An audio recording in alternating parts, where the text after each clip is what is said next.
Hey everybody, welcome. It's Ty Hicks. I'm very excited to be chatting with you today. I want to be addressing for you one of the biggest myths out there that really impacts people who are dealing with depression and anxiety, and it's something that has to be addressed and talked about. And it's this idea that a lot of people get in their heads when they're dealing with depression or anxiety, where they tell themselves perpetually, you know what, I've got this under control. I've got this under control. I can handle it. I've got to deal with this on my own. And those are very often the sentences that come out of the mouths of people who are in the deepest amount of pain. And what I've found is a very common coping mechanism or pattern, whatever word you want to use for it, for people that are dealing with these issues, is to simply try to push down the pain. And they believe that ignoring the issue and putting it in a door of their mind, so to speak, and shutting the door on it is the best way to handle things. And they believe that so long as they still have the ability to take whatever is causing them to feel depressed, causing them to feel anxious, and shove it aside and take their mind off of it for a little while, that means that they have it under control and that they don't need help. And this is a fundamentally flawed perspective, and it ends up causing people to do some very dangerous things. Because first of all, what I found is the people who are engaged in this type of thought pattern where they believe I can handle this, I've got it under control, and they tell themselves that over and over and over again to the point that they develop certainty inside of their nervous system that they have got to be the sole way of addressing the problem.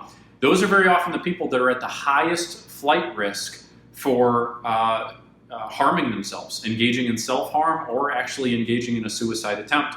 And in fact, I was one of these individuals. When I was in the depths of my depression, for a couple of years, I would tell myself those types of things every single day. And this is particularly a pattern with men, especially, who are much less likely to speak up about their mental health challenges and who are more likely to succeed on a suicide attempt. So I was in a situation where I was feeling very depressed, feeling very down, feeling like I didn't have options or choices. And I kept telling myself over and over again, I've got it under control, I can handle this. And I kept just trying to take my mind off things and pushing down the feelings and pushing down the pain. And the problem emerged for me where all of a sudden I realized that no matter how tightly I held the lid on the pot of boiling water, that the heat was still coming up from the bottom and that the bubbles were still going to reach the top eventually. And so all of a sudden I started to realize that this was not something that was going to go away. And it was not something that could be turned around just by me wishing that it would be better or trying to distract myself or shutting away the pain. And in fact, the problem emerged for me where I still had convinced myself that I had to be the source of the solution, but I didn't have access to a real lasting solution. And so I arrived at the very dangerous conclusion that a lot of people arrive at when they're in the same situation, which is that I needed to take my own life. Because for me, in my head, I believed if I can at least end this, then I'll be done with it. And I'll be done with the pain, and it'll be over, and I'll be free. And honestly, the really dangerous and sad thing that you need to understand, I don't know if you've ever been suicidal before in your life, but what is the really dangerous thing is when I arrived at that conclusion that I was going to take my own life, I actually felt happy. I actually felt for a moment free again, because I felt like I had finally found a way out. And it's amazing actually now speaking to you today, me remembering being in that headspace, because I'm in such a very different place in my life now, but I can remember arriving at that conclusion, and it seems so crazy to me now that I would have arrived at that idea. But that's exactly how dark of a place you can get yourself into when you're depressed, when you're anxious, and when you're convincing yourself time and time again that you can handle it. Let me just cut to the chase and tell you the real truth. If you're telling yourself that this is something you can handle on your own, if you're finding yourself giving yourself the need to say that to yourself, you can't. You can be the source of your own change, but you can't do this without access to the right strategies. You can't do this without access to the right process that is actually going to lead you to victory on this. It's just not going to happen. You trying to push down the pain is never going to actually work for you. You hold that lid on the boiling pot, you think that you're getting rid of the issue. You're not. It's still about to boil over. And when it does, it's going to burn you a lot more badly than it would have if you would have just been able to isolate what the actual heat source was from the beginning and actually turn that down. And by the way, let me just give you another piece of advice. It's not what you think it is. The source of your problems is not what you think it is. It's not your boss, it's not your parents, it's not your wife, it's not whatever it is that you think is what's irritating you and causing you problems. The real source of your problems is habituated subconscious patterns that have emerged and become ingrained in your nervous system that are now difficult to shake, that you feel stuck in, that you feel like you're never going to be able to get outside of.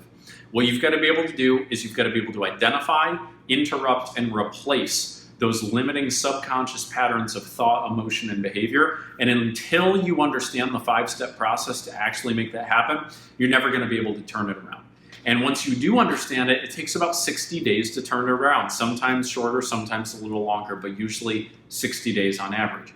So this is something you can be. It is within your power to be, and you are going to have to be the one to beat it. However, you are going to need access to the right tools and strategies to make it happen. And you telling yourself perpetually that you can just handle this the way you've been handling it so far, that's not handling it. It's not. It's ignoring it. And it's going to end up becoming a volcanic eruption that's going to devastate you and the people that you love. And you deserve so much more than that. So look, my call to action to you is don't pretend that you've got all the answers, okay? But embrace the faith that you can find the right answers you need to if you lean into the creative process of actually solving this issue. So handle this. And by the way, if you have a loved one who's telling you perpetually, there you've got it under control, they can handle it, they're in an okay spot, they're not. They're really not, okay? Almost guaranteed they're not. So reach out, get some help, comment below, please, to let us know. Is this something you're struggling with? Please comment the words, I'm ready. If you've been ignoring this for a long period of time and you're ready to actually understand the 5 steps to turn this around in 60 days, you're tired of ignoring the problem, you're ready to really solve it, let's make this happen. You're watching this video for a reason, okay? You're here, right now for some reason. Either you're in pain or someone you love is in pain, and new action will create new results, but the same old action is only going to create the same or worse results. So it's time to do something new. Comment below, say I'm ready. My team will reach out to you, or myself personally will set up a free call, and we can share with you exactly what a path forward for you of a 60-day full recovery could look like. And we'd love to chat with you about what that process would look like for you, okay? But it's time to take action. Go ahead and do it now. Talk to you soon.